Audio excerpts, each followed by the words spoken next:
Muito bem, abra a tua Bíblia em Salmo capítulo 6.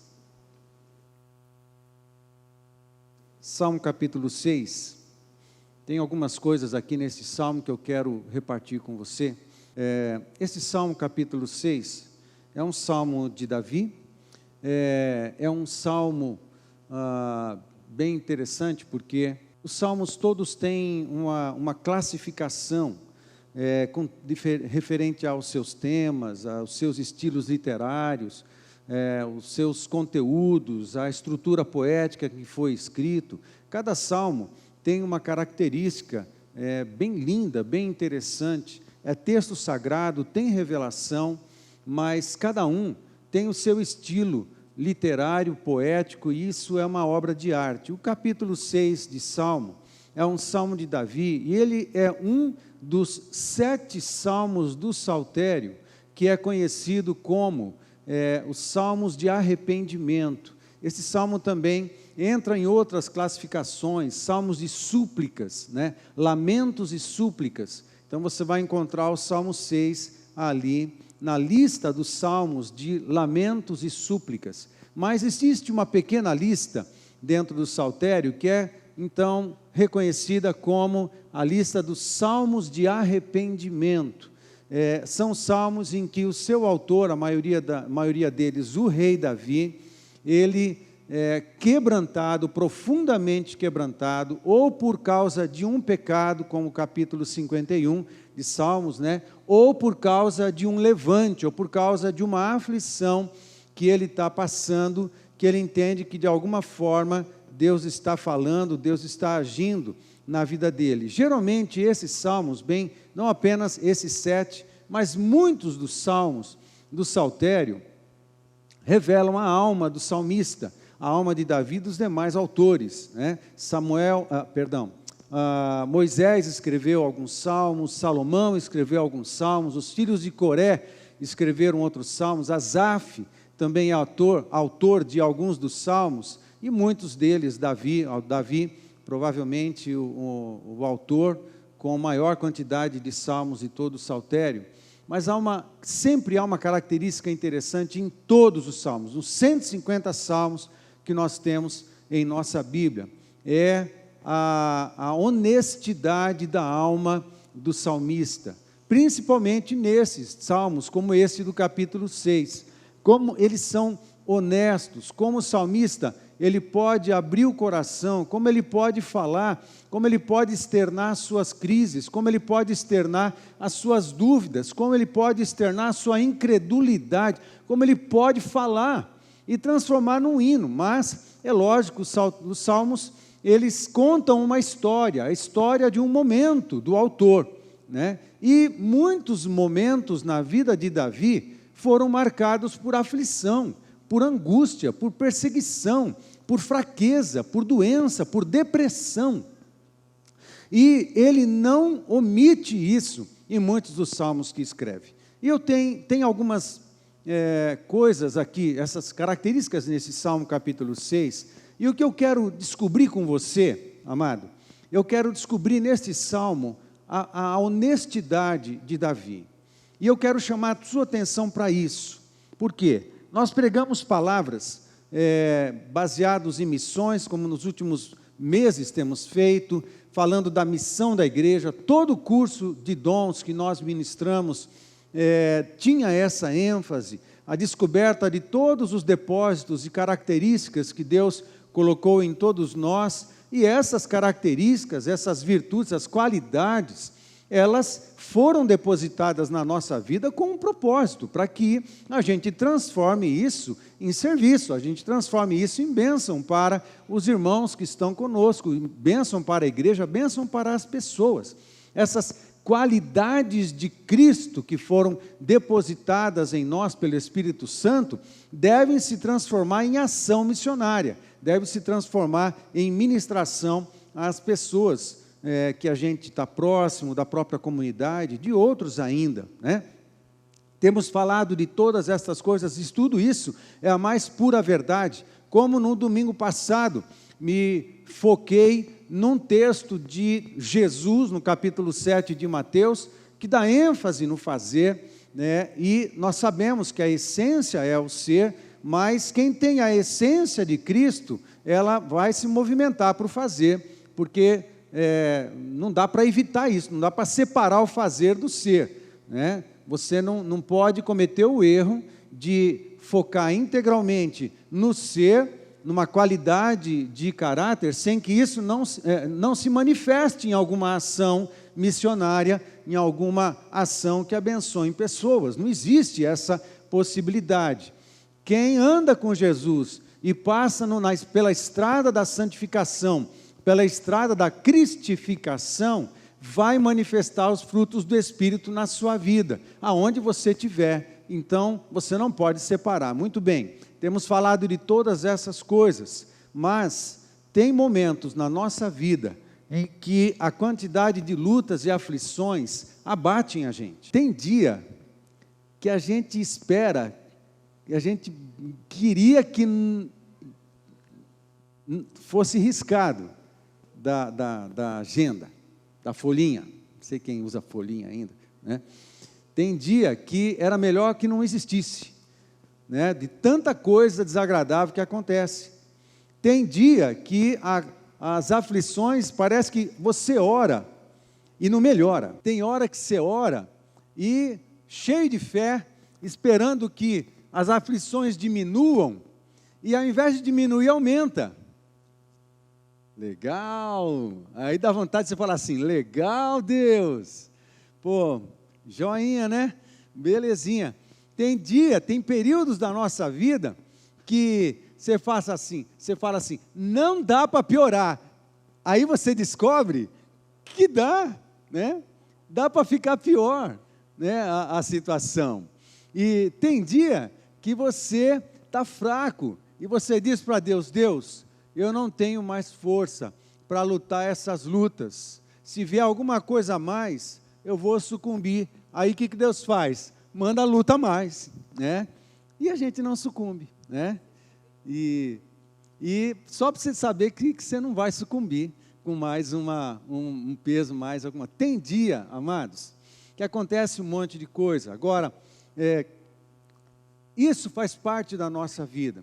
O que alguns cuidados que podemos ter é de não pensar que o dia mau, o dia da luta, o dia da aflição, o dia da dificuldade, o dia que está dando tudo errado, é necessário, pode ser, mas não seja necessariamente por causa de pecados que nós estamos cometendo, ou porque Deus está me desaprovando radicalmente, ou porque Deus está me punindo. Não precisamos pensar isso, a não ser que de fato tenham pecados que estamos cometendo, e o Espírito Santo aproveita toda essa aflição para revelar pecados para nós, nos dando a chance de nos arrependermos desses tais pecados, para que a gente se reconcilie com Deus novamente, e a nossa comunhão volte ao normal, e a gente continue na nossa vida e na nossa lida ministerial. Pode ser pecado, pode não ser. O fato de estarmos passando por algum deserto, por alguma luta, não significa necessariamente que eu estou debaixo de alguma punição, de alguma reprimenda, de alguma condenação da parte de Deus. Simplesmente é só mais um deserto onde o nosso caráter vai ser refinado, os nossos valores serão depurados, ou simplesmente os nossos pensamentos e os nossos conceitos a respeito da nossa vida, a respeito de Deus, a respeito do reino de Deus, a respeito do ministério, precisam ser reformulados. É um deserto. Os desertos são as melhores escolas que nós temos em nossa vida. Não tem um outro lugar em que a gente aprenda mais do que os desertos. Há um tempo atrás, talvez há uns 2 anos atrás, eu preguei uma mensagem cujo tema era a bênção do deserto. Geralmente as pessoas falam muito mal dos desertos, mas nos desertos a gente cresce muito. Nos desertos a gente aprende a dar importância a devida importância às coisas, a real importância que as coisas têm. Pensando no povo quando saiu do Egito, e eles passaram pelo deserto, e por 40 anos passearam ali pelo deserto entre o Egito e a entrada da terra prometida, passando o Jordão ali, nas imediações da cidade de Jericó, alguns quilômetros a nordeste assim de Jerusalém. Pensando no povo quando entra no deserto, eles entraram enriquecidos, eles entraram com palavras e promessas, eles entraram com muito ouro que os egípcios passaram para eles. Então eles entraram para o deserto ricos, só porque não tinha shopping, não tinha lugar para gastar, eles não tinham como comprar nada no deserto. Então, para que você vai fazer com ouro no deserto? Mas tinha um propósito. Você só faz duas coisas com ouro no deserto: ou você faz um ídolo, ou você faz o tabernáculo. Ou os ídolos da nossa alma e do nosso coração materializam-se, ou então a gente constrói uma habitação de Deus. E a gente gasta o que a gente tem da nossa vida para definir o que é que está dentro de nós. O ouro ia ser um instrumento para revelar o que tinha no coração do povo. E, lamentavelmente, quando ficou revelado o que tinha no coração do povo, eles ficaram, ao invés de passarem algumas semanas caminhando de um lugar para o outro, ficaram 40 anos, né? E o deserto também foi um lugar de aprendizado. Lembre que a lei foi dada no deserto. O Pentateuco foi dado no deserto, a base de toda a revelação foi dado no deserto.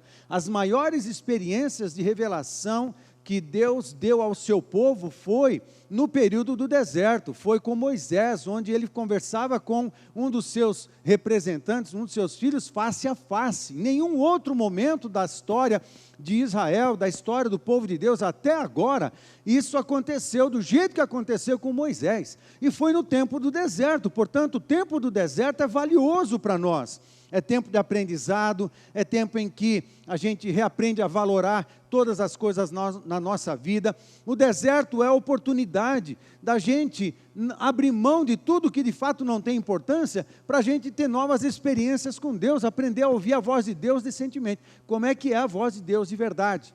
Então, no deserto é que a gente aprende esse conjunto de coisas. Eu estou me referindo a isso, não é a palavra de hoje, a palavra é o Salmos, no capítulo 6, mas para alertar o seu coração e o nosso coração de que tem momentos em que a luta, a aflição e a angústia fazem parte de propósitos pedagógicos de Deus na nossa vida. E nós temos que lidar com isso, com honestidade, pelo menos com honestidade. A minha intenção hoje não é te passar uma grande receita daquilo que você deve fazer nos dias de angústia. A minha intenção hoje é jogar luz, é perceber o que é que Davi fez no capítulo 6 de Salmos. O que ele fez? Ele rasgou o peito e ele foi honesto diante de Deus. É assim que eu estou, é exatamente assim que eu estou me sentindo. É essa a palavra que está na minha boca.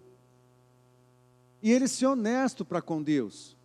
Nesse momento, ele não está tentando ser um super-homem, não está tentando ser um super-crente, não está tentando ser um super-filho de Deus, ele não está tentando ser nada, ele só está sendo quem ele é de verdade. Eu acho que isso é libertador para nós. Aliás, esse é um dos propósitos da mensagem, uma mensagem desse tipo. Esse tipo de mensagem, que nós temos a liberdade de sermos honestos com o nosso próprio coração, tem que nos levar a uma experiência de libertação. Porque de repente a gente fica tentando sustentar uma figura de gente forte, não, vamos seguir tal, mas às vezes a nossa estrutura está comprometida por tanta tristeza. Em alguns momentos a nossa estrutura está comprometida por tantas decepções, a nossa estrutura está comprometida por decepções e às vezes até algumas tristezas gerando enfermidade, ansiedades, depressões em alguns momentos também, em alguns, e às vezes a gente está tão abatido que nem força para orar a gente tem. É só comigo? Não? A gente às vezes está assim, cadê a força para orar? Ah, mas eu tenho que orar, porque senão eu vou decepcionar Deus. E quem consegue decepcionar Deus? A gente é livre, pai, eu estou tão mal hoje que eu não sei nem o que eu orar. Qual o problema da gente ser honesto e falar isso com Deus? Sabe, a gente tem essa possibilidade, a gente tem essa liberdade em Deus. Deus sabe o que está acontecendo no nosso coração. Eu lembro de uma oração que um pastor fez uma vez, e ele, um pastor lá de São Paulo, e ele numa mensagem deu esse testemunho, eu nunca mais esqueci.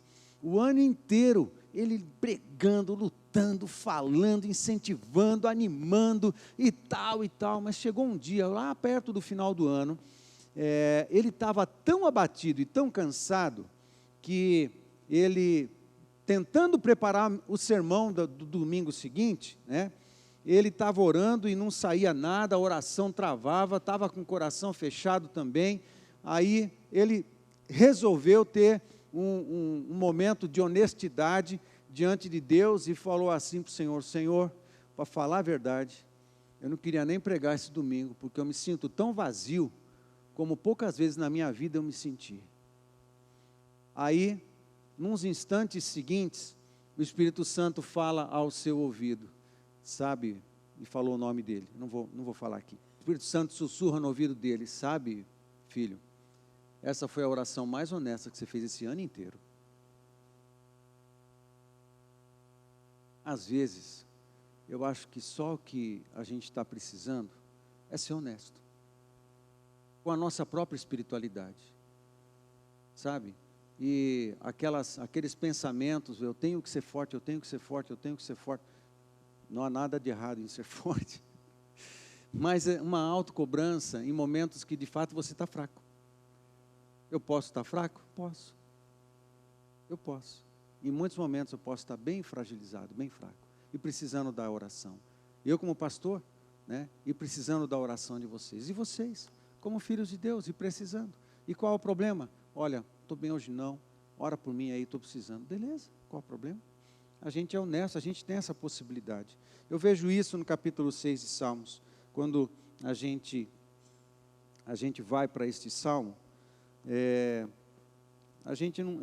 Não há muito detalhe, nem histórico, a respeito do contexto do capítulo 6 de Salmos.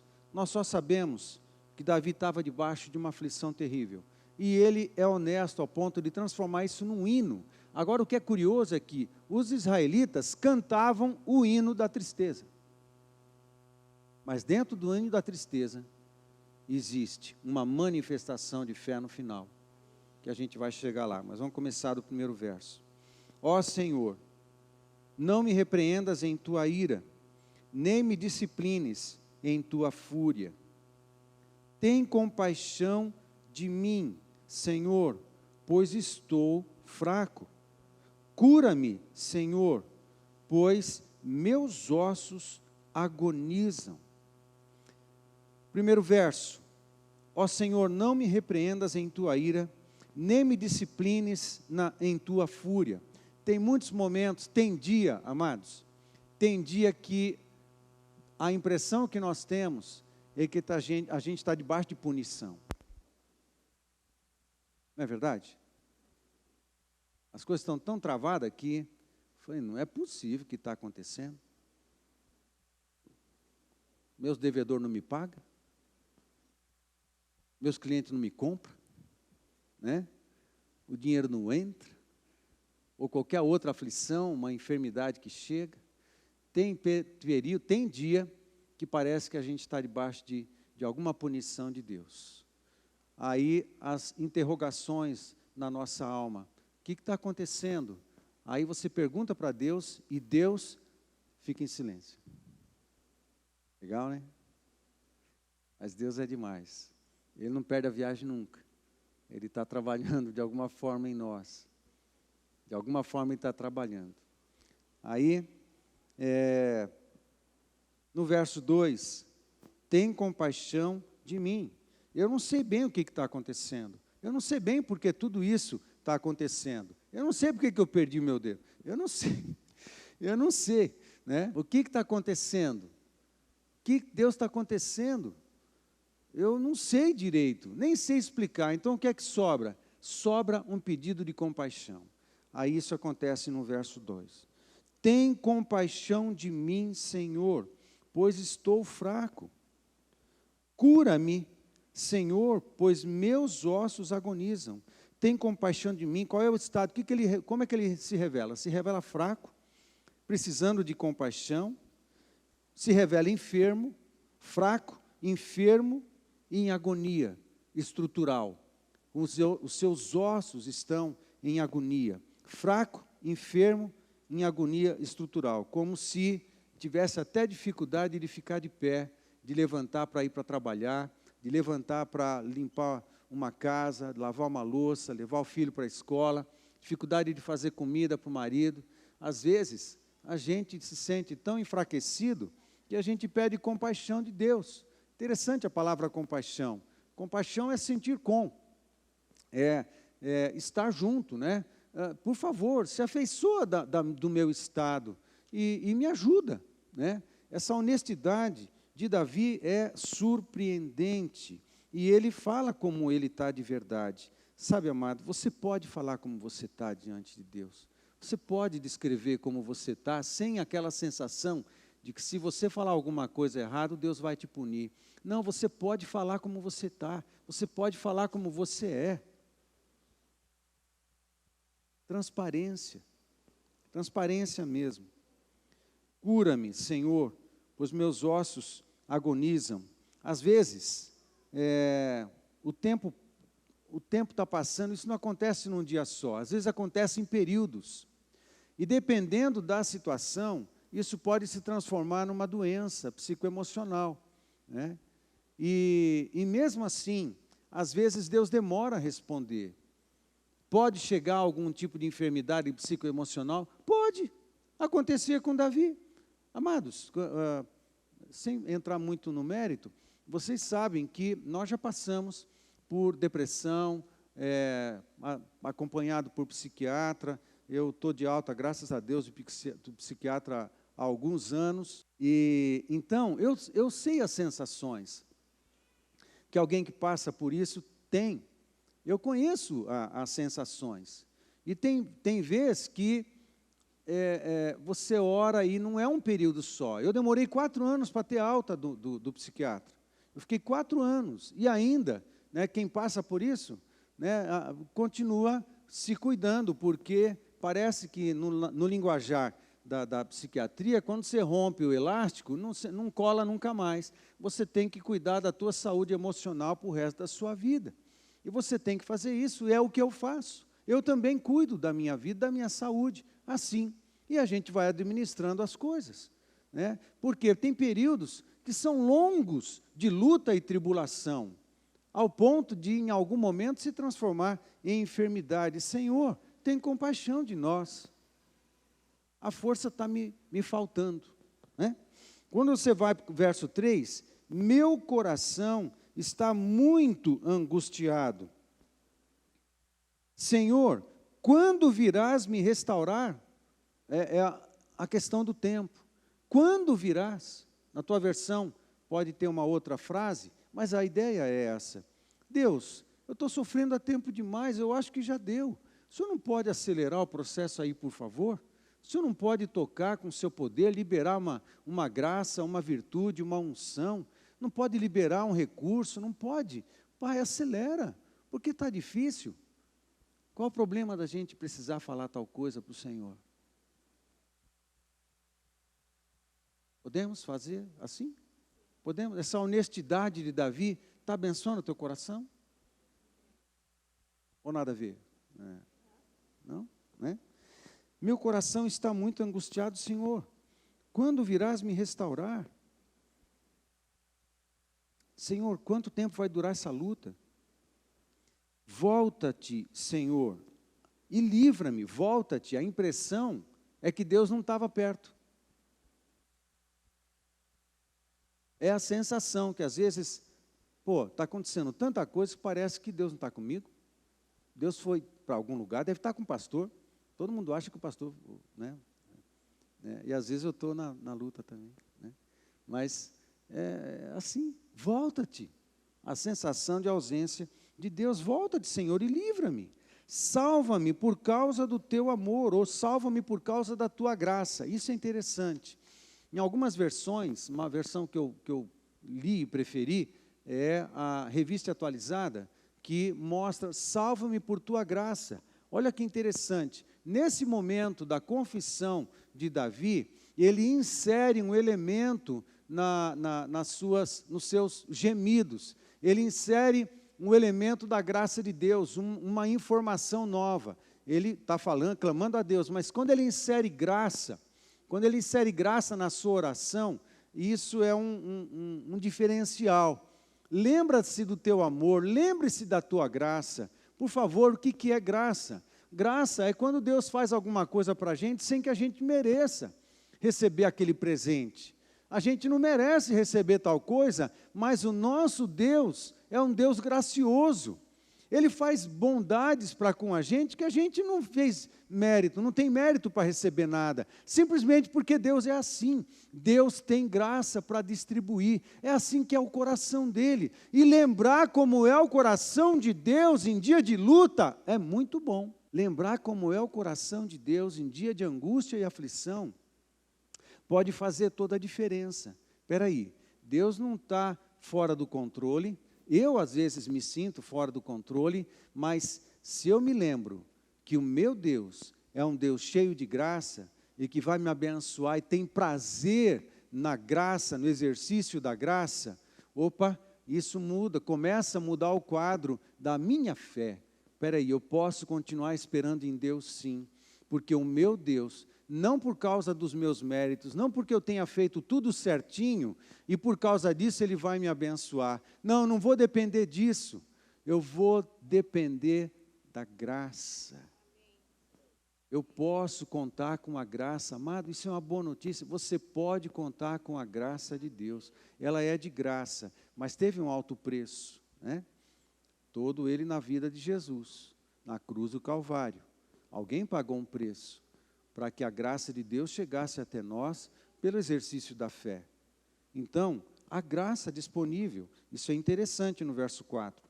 Olha o verso 5. Pois os mortos não se lembram de ti. Quem te louvará na sepultura? O verso 5 revela que a aflição de Davi era tão grande que ele já estava com pensamentos de morte. E a reflexão, que importa se eu morrer? O que interessa se eu morrer? Os mortos louvam ao Senhor? O que isso vai ser de bom? Nada. Mas aqui, no texto, o que importa para nós é que nesse drama que Davi está pintando, ele compartilha aqui uma sensação de morte, uma sensação que estava no seu coração. Quando a gente parte para o verso 6, estou exausto de tanto gemer, à noite inundo a cama de tanto chorar, e de lágrimas a encharco. Tem dia que é o dia do choro, tem dia que é o dia da dor, é o dia do gemido. 7. A tristeza me embaça a vista, meus olhos estão cansados por causa de todos os meus inimigos. Às vezes, esses inimigos, eles podem ser de fato os demônios, no nosso caso, né? São aqueles que se levantam contra nós. Às vezes, os nossos inimigos estão dentro de nós. São coisas que nós precisamos corrigir, vencer na nossa vida. Outras vezes, os inimigos estão fora de nós. Aí, no contexto e no pensamento do Novo Testamento, a gente tem que tomar cuidado de não pensar que esses inimigos são o nosso chefe, o nosso patrão, o dono da empresa, a esposa, né, o esposo, o marido, né, não tem que tomar cuidado de não projetar isso para as pessoas, muito embora algumas pessoas sejam instrumentos do diabo para atazanar a nossa vida, mas o nosso inimigo não são pessoas, as pessoas são alvo da nossa misericórdia também, alvo do nosso perdão e alvo do nosso testemunho, do testemunho cristão. O nosso grande inimigo são os inimigos espirituais. Paulo deixa isso bastante claro em Efésios capítulo 6. Mas o fato é que tem momentos que os inimigos se levantam contra nós. Teve momentos na nossa vida, lá em São Paulo, nosso primeiro ministério, mas meses, nós recebíamos ligação de demônio toda madrugada. Sabia que demônio sabe usar telefone? Toda madrugada um demônio ligava para nós. Eu não sei que tanto eles queriam falar com a gente, mas a gente não conseguia dormir, era uma coisa de louco. Mandava recado, aí entrava endemoniado na igreja para mandar recado para o pastor. Mas quem disse que eu quero qualquer recado do bicho? Eu não quero nada disso. Gente, parece que tem períodos da nossa vida que acontece uma movimentação onde acontecem muitos ataques, Então, isso pode estar acontecendo, está acontecendo com Davi. Verso 8, afastem-se de mim. Aí, gente, no verso 8 acontece uma mudança, acontece uma guinada aqui desse cântico. Ele vai finalizar o cântico, mas ele não finaliza o cântico do ponto de vista negativo, ele finaliza o cântico de maneira positiva. Mas olha o que é que está acontecendo no verso 8. Até o verso 7, ele está clamando, ele está revelando o coração, ele está gemendo, ele está sendo honesto para com Deus, ele está clamando por uma ação de Deus. No verso 8, parece que ele muda a postura e ele se posiciona. Presta atenção nisso, isso é importante.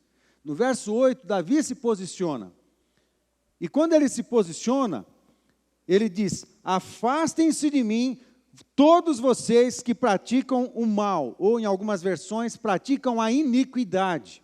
Afastem-se de mim. Parece que nesse momento, o que ele escreve no verso 8, ele não direciona a sua voz contra Deus, ou a oração não é contra Deus, perdão, não é isso. Ele não direciona a sua palavra a Deus, com clamores e lamentos, não. Ele direciona a sua palavra agora contra os inimigos, contra aqueles que de alguma forma estão fazendo ele sofrer e acrescentando gemido ao seu sofrimento. Ele se volta contra eles, porque tem um momento, diante da luta, que você tem que se posicionar contra todo esse conjunto de dificuldades, contra os inimigos da nossa alma, contra os inimigos espirituais, tem que se posicionar diante da vida, diante das lutas, diante de todas as dificuldades. Tem um momento que todos nós precisamos nos posicionar.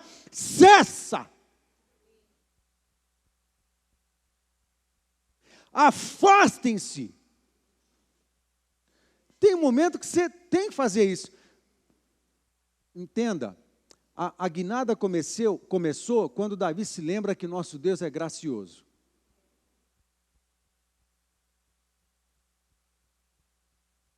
Quando ele se lembra que ele é gracioso no verso 4, ele fala assim: não vai valer de nada eu morrer, no verso 5. No verso 6, eu estou chorando demais. Eu estou cansado de chorar. E no verso 7, a tristeza está batendo os meus olhos. Mas quer saber de uma coisa? Sei de agonizar.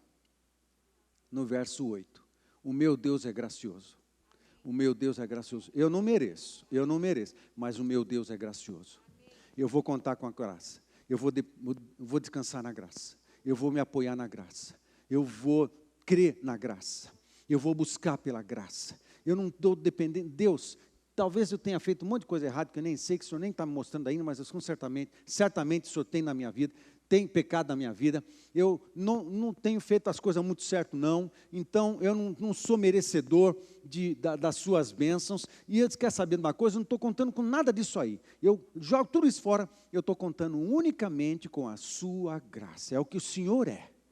No momento, o Senhor é um Deus gracioso e eu sou um necessitado. E também sou teu filho. Então, diante dessa realidade, eu vou me posicionar. Pedir perdão, se for o caso, mas tem um momento que você tem que se posicionar diante de tudo. Quanto aos inimigos da nossa alma, quanto aos espíritos, cessa, afastem-se, no nome de Jesus. Se posiciona. Tristeza do coração, sai, e sai agora, em nome de Jesus. Abatimento, abatimento, o Senhor é a minha força, o Senhor é a minha gasolina, o Senhor é o meu sustento, o Senhor é o poder, e o Espírito dele está em mim, e o Espírito Santo que está em mim é o poder de Deus. Eu não mereço, mas Ele está e Ele habita em mim. Então, sai abatimento, sai tristeza, sai agonia. Eu descanso nos braços graciosos do meu Deus. Tem hora que você tem que botar a boca no mundo.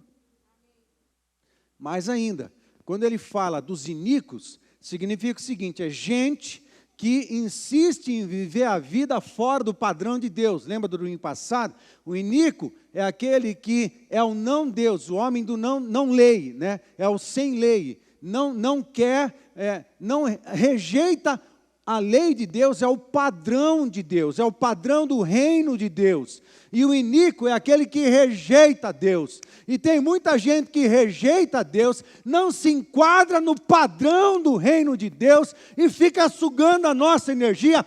Sai também.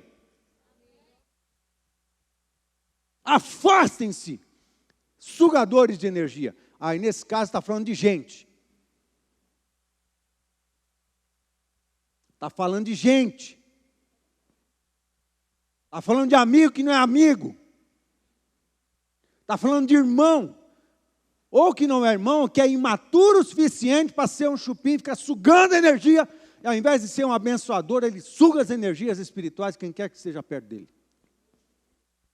Tem hora que você tem que afastar. Sai!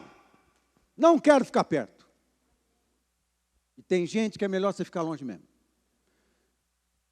Pastor, mas isso é cristão? É.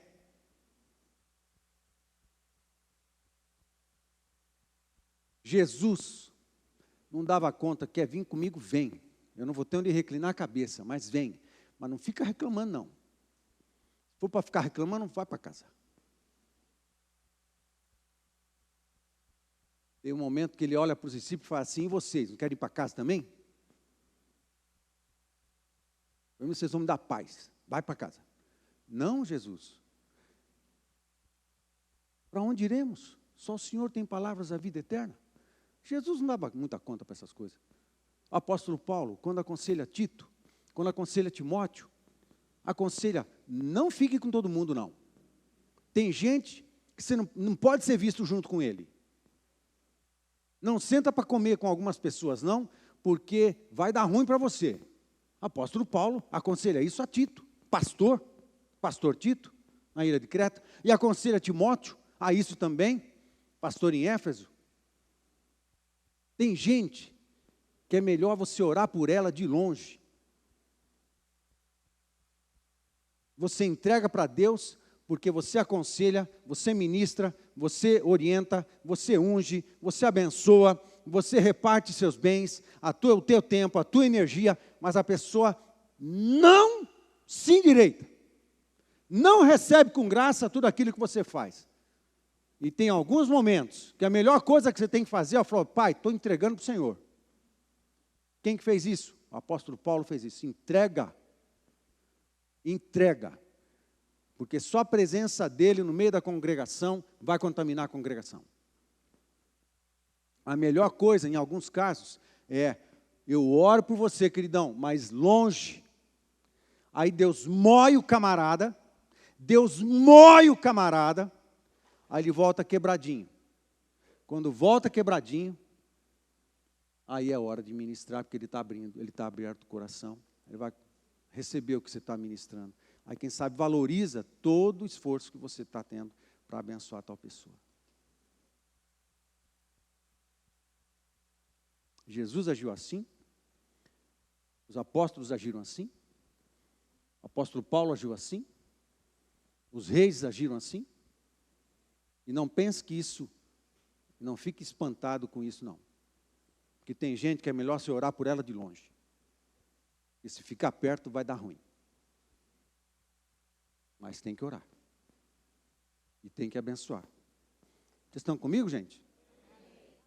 Estou falando alguma coisa que está te escandalizando? Afastem-se de mim, todos vocês que praticam o mal ou a iniquidade, pois o Senhor ouviu meu pranto. 9. O Senhor ouviu minha súplica. O Senhor responderá a minha oração. Quando você foca na graça de Deus, ajoelha de novo. Deus vai ouvir a tua oração. Deus vai ouvir a tua súplica. Pode ser que Ele demore um pouco para responder, mas Ele vai responder. Então fica firme. Fica firme.